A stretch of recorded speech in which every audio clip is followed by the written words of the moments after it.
All right, y'all. So I just came from seeing Ant-Man and the Wasp and Quantumania. And I want to say this. Do not trust the critic score on Rotten Tomato.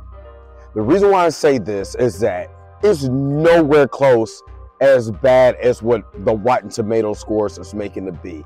It's a very fun movie, very self-contained within because it's not a spoiler, it's in the quantum realm, and we get to explore the quantum realm, we get to explore the people in the quantum realm, something that's been teased since Ant-Man and the Wasp. So, you know, we get to find out a lot more information, especially when Janet Van Dyne was stuck in the quantum realm for that whole entire time, and where she was at in the quantum realm that whole entire time. So it was a fun time. There is some wonky CGI. I'm not going to sit up here and be like, oh, the movie is perfect or whatever, but I will tell you this is nowhere close in the stratosphere of where Thor Love and Thunder is. So don't fall into that. It's not as, you know, I mean, Black Panther has some very touching, heartwarming moments, very strong performances. It's not going to be that. But what it is a comic book movie. And it looks like a comic book movie. And it feels actually like a comic book that came to life.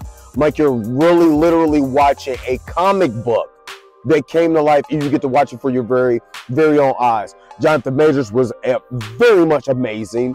Of course, Paul Rudd was It was amazing. There's certain things that you know they were talking about, like, oh, the jokes and stuff like that.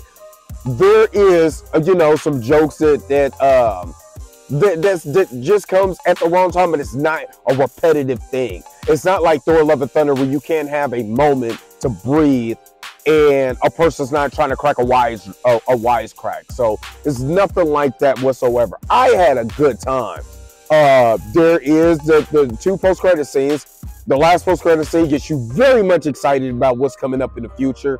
The first post-credit scene was like a mid-credit scene or whatever. I'm not gonna lie, I'm more excited about that than I am even in the post-credit scene. So there's a lot that can be taken out of there. It reminds me literally of, you know, and I'm gonna go into spoiler reviews what I didn't like in my review tomorrow morning, but I'm telling y'all, it's not bad. It reminds me kind of like a mix between Star Wars Episode 4 and Journey of the Center of the Earth. That's what it kind of reminds me of. So hopefully you guys get to see it. Hopefully you guys like my review. If you have seen it, please do not spoil it in the comment section. Just tell me if you liked it, if you didn't like it, you know, so on and so forth. But just please don't put spoilers in the non-spoiler comment section. Until next time, you already know I'll holler at you guys later. Peace and vibe higher.